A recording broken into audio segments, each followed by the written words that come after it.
Hi and welcome to today's episode, which is going to be a great example of necessity breeding invention. I've got some sweet potatoes that really need using up, so I've been thinking of recipes of what to do with them. I did some looking online to get some inspiration and saw a recipe for a sweet potato hash that used spiralised sweet potato. I bookmarked that one and then carried on looking through different things, and then the idea, I guess, has kind of put itself together in my brain of making some sweet potato fritters that will have sweet corn and spring onions in them. I'm going to bind the fritters together using a similar batter as the cauliflower pakora, so using gram flour mixed with some beer. Then I thought maybe I'd do some sort of tomato dipping sauce thing on the side, and then somehow that evolved into blending silken tofu with vegan feta and like whipping that together to make a nice light, cool, fresh little thing. Then the thought came to mind that it'd be nice to have a little crumble type thing on top of it. I've grabbed some of this plant-based Greek style kebab filling and I'm going to fry this off with some toasted oats, slivered almonds, pine nuts and an onion,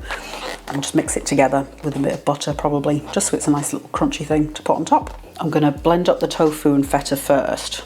I'm going to use the blender, which can make things a bit warm, and I think to get it light and fluffy it's probably going to be best to be cool, and then I can go in with a cake beater or something if I need to. I've got a 350 gram block of silken tofu. Pack weight is 230 grams, drained weight 200 grams, the vegan feta. Silken tofu, you'll typically find that on the shelf. It's not normally in the fridge. It's a good shelf stable one just to keep in your pantry. Cut the pack open, I'm going to hold it over the sink just to drain off some of the moisture, and then chuck that in the bowl, and then I'm just going to mash it down a little bit more to make space in the bowl than anything else. With the feta, I think I'm going to try grating it, so I'll just grate it straight on top. Like dairy feta, the plant-based stuff tends to come in liquid, so I'm just going to blot it on the paper towel.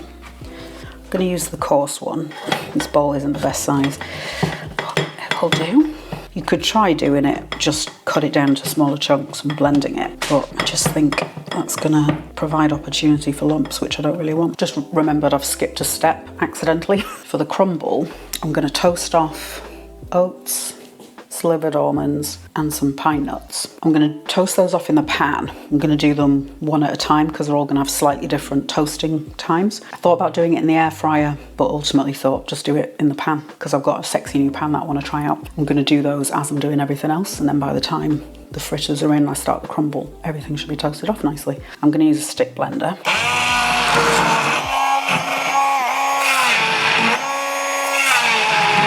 I'm going to go in every now and then and just scrape everything down just to make sure everything's getting a consistent blend in. Yeah, I don't think I'm actually going to need to go in with the cake beater, which is ideal because that saves a bit of time. So that is pretty smooth.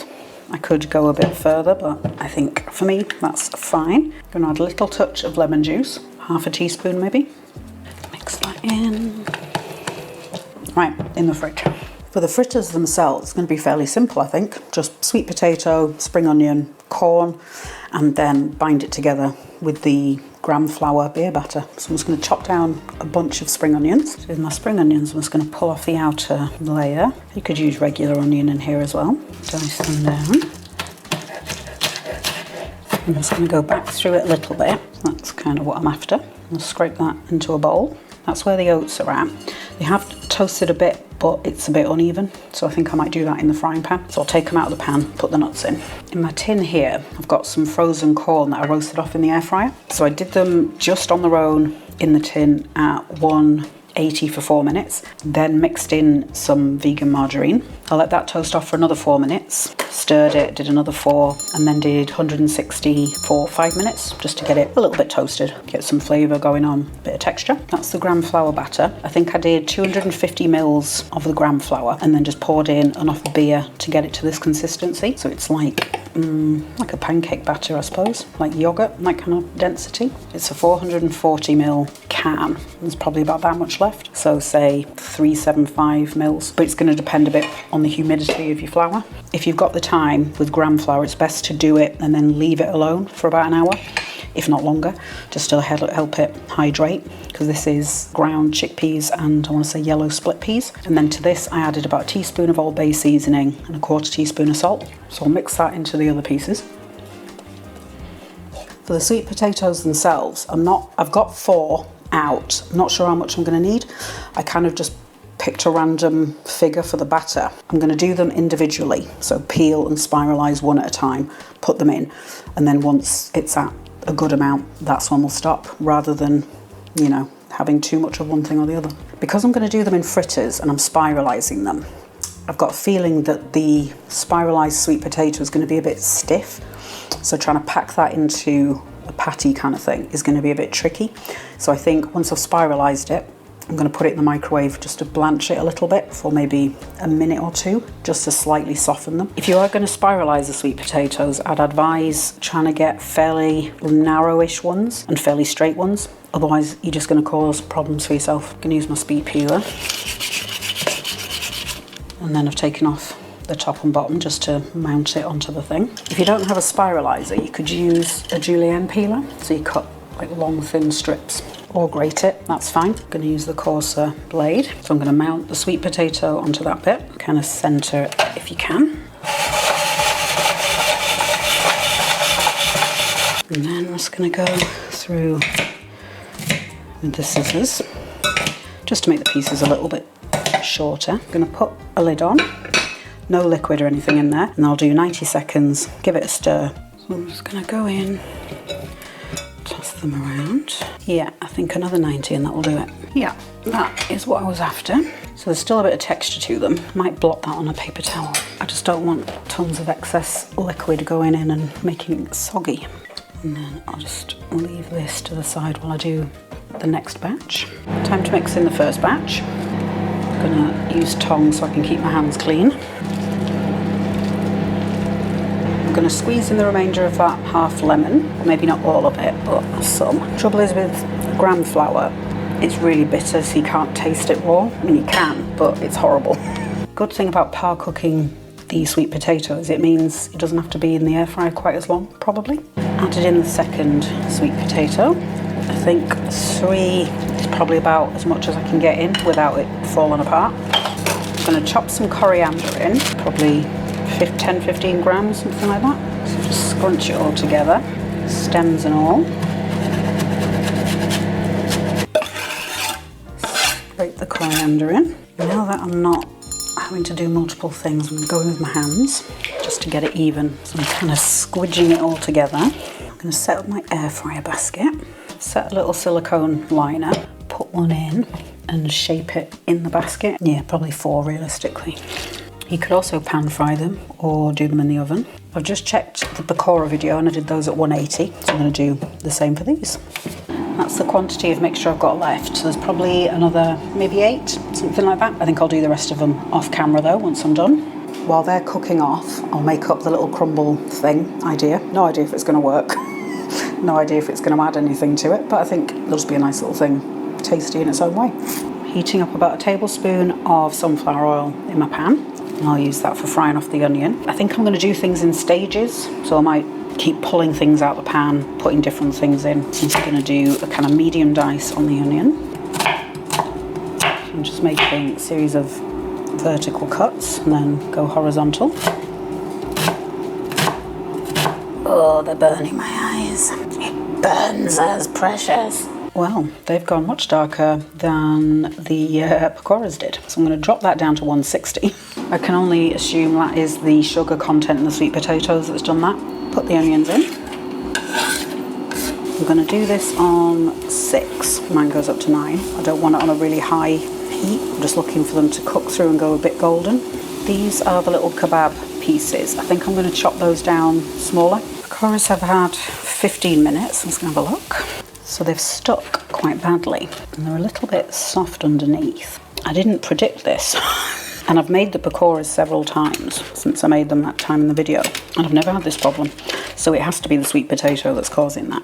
I think I'll turn these over and I'll give them another like 5 minutes underneath and then I'll put another batch on and I'll go 160 and I think I'll oil the silicone. I'm going to do them on foil. I had this piece kicking around.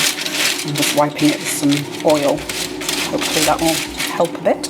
Back to the crumble. Just going to bring this back up to temperature. Only needs a couple more minutes, I think, and then about where I want them. Put the second batch of fritters on, and I've done those 160 for 20 minutes. The onions are about where I want them. I'm going to put the onions onto a plate. The pan's still got a little bit of oil here and there, and these pieces look a little bit fatty as well, so I'm not going to add any more.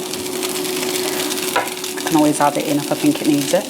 These pieces only need 5 minutes or so.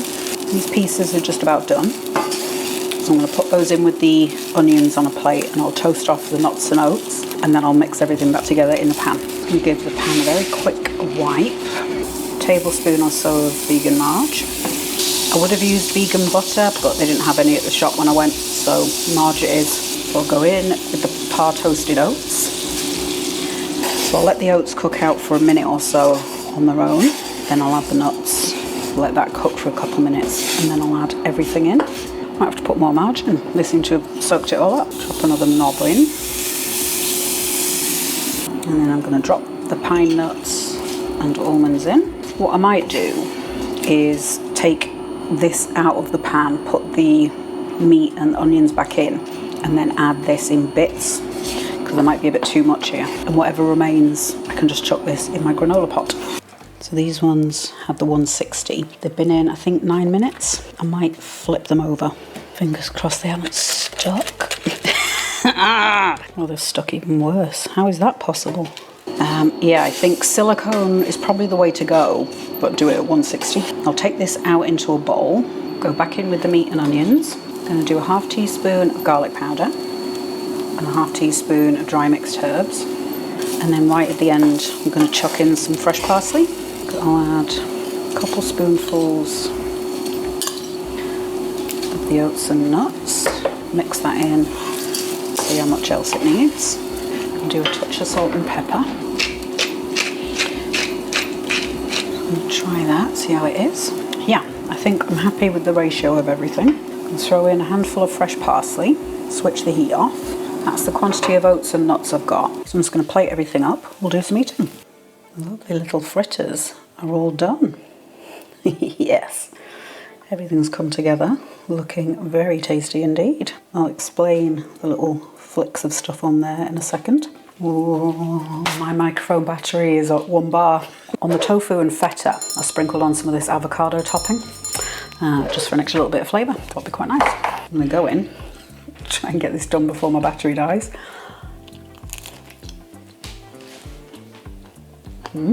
Sweet and savoury. Nice bit of almost smokiness from the Old Bay seasoning. There's some nice texture from the veg as well. It's not just mush. That's very nice indeed. The outside, nice bit of crunch. Try it with some of the feta. It adds a nice bit of creamy freshness. I'll be making potato salad with this in the future because that's delicious. Yeah, that's done exactly what I wanted it to do. In combination, it just lifts everything up a bit. Go in and have some a little crumble. That has that sweet and savoury, little bit of crunch, really nice toasty flavour. Is it a mandatory part of the dish? No, but it's nice to have. I like it because it's got a different kind of crunch from the fritters, so it's a nice bit of interest for your teeth. I think the burning problem with the first batch of fritters was resolved by doing a lower temperature. It must be the sugars in the sweet potato that's making it darken faster than the pakoras did. I think I've got 4 left, which means I'd have had 12 altogether, so it's not bad. But when I do the last batch, I'm going to grease the silicone, and hopefully that will remedy most of the sticking. It was about the same on the ungreased silicone as it was on the foil, which is weird. Yeah, to reheat the fritters, stay away from the microphone. To reheat the fritters, stay away from your microwave, because I don't think that's gonna do any good to that texture of the fritter. I think it's gonna get really stale and hard on the outside. I mean, at a push, do it, that's fine. Or I'll probably do in the air fryer, 150 maybe for 5 minutes, something like that, because I don't want to get much darker. Or even in a pan, something like that. Or in a toaster oven, maybe. You could maybe put them in a pocket made out of baking paper and chuck them in your toaster, maybe. Do that at your own risk. I like that little crumbly thing. That's a great little invention. It's going to be fantastic for just putting on pasta, maybe with some either chopped sun-dried tomatoes or roast off some cherry tomatoes and just mix that together. I think that'll be great. That tofu feta mixture is definitely going to be turned into a potato salad because it's delicious and it's not nearly as greasy as mayo is. Obviously a vegan mayo is a bit lighter than a standard mayo, but that's even lighter still. I somewhat brainstormed this idea as I was typing out a Patreon post, kind of as I was writing it built itself more and more. So I'll now be able to go back to my patrons and say, yep, all of it worked really, really well. If you want to join up to my Patreon, I'll leave a link down in the description. There's a few different tiers, so pick whatever feels affordable for you. It gives me a bit of income each month, lets me buy ingredients and other bits and pieces. And in return, you get access to bonus content, behind the scenes, community chat features. If you're looking for lots more ingenious plant-based ways of getting vegetables inside your children, like this video and subscribe to the channel. Tap the bell icon if you want to get an alert as soon as I publish a new one. While you're waiting for the next one, have a look at this.